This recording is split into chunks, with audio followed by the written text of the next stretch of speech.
really feeding people in Gaza, and at what cost? A once little-known U.S. nonprofit is delivering millions of meals in the middle of a war zone. It's called the Gaza Humanitarian Foundation, and while it claims to be saving lives, its presence is sparking a global debate over who should control aid and the true purpose behind the nonprofit. GHF is backed by the U.S. and Israel and received a $30 million boost from the Trump administration on June 26.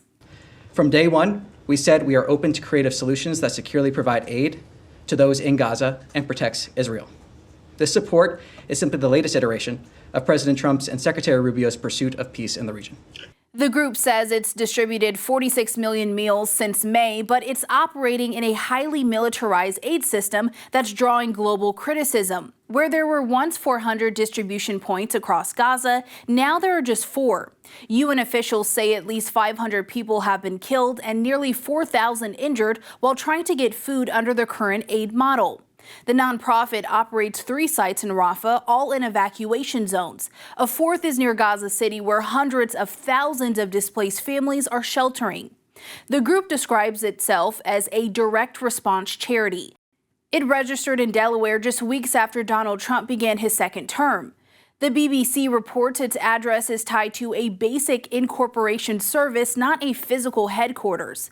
The board includes Nate Mook, former CEO of World Central Kitchen, and Reverend Johnny Moore, a former White House faith advisor under Trump. Jake Wood was initially named executive director but resigned in May, saying the aid plan didn't align with core humanitarian values.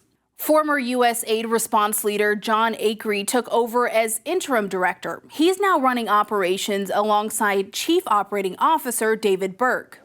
On the ground in Gaza, debate over who should control aid is growing louder. Israel wants to move away from UN-led relief, saying Hamas has stolen supplies meant for those in need.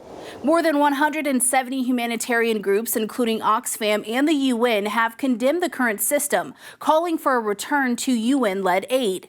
In March, Israel paused all aid to Gaza as military operations resumed. The blockade was partially lifted in mid-May, paving the way for the GHF to assume the role as a primary aid provider. GHF says its distribution sites have been safe and that misleading headlines are scaring people away from aid. It shares daily updates on social media, highlighting truckloads of meals arriving without incident, but the need, they say, is overwhelming, and they're asking the UN and other groups to partner, not compete. For Straight Arrow News, I'm Kaylee Carey. For the full story, head to SAN.com or download the Straight Arrow News mobile app.